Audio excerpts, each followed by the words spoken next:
FairTax, the national sales tax, H.R. 25, does this. It untaxes the poor, and it makes everybody in America a taxpayer at the same time. It preserves our constitutional republic because every little kid growing up in America, when they buy their baseball cards or their Barbie doll clothes or whatever it is, they will have to, when they put them up there on the counter, maybe at the convenience store, put a couple dimes up there on the counter for Uncle Sam.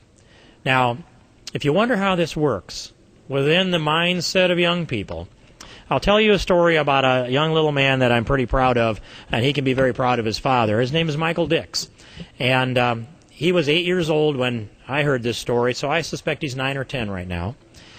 And he had saved up his money to buy some Skittles.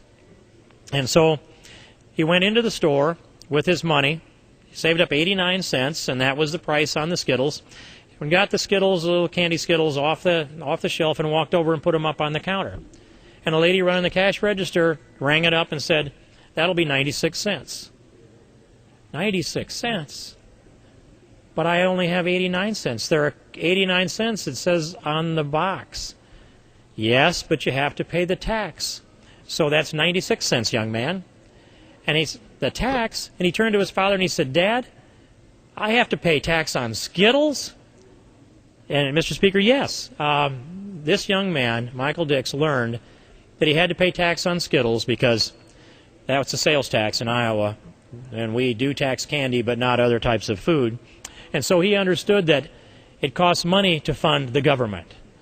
The 7 cents that got added on to the 89-cent package of Skittles was a 7-cent lesson that rang up in the mind of this young man, Michael Dix, who now knows that you have to fund the government. He learned it at age 8, and he'll probably remember it for a lifetime.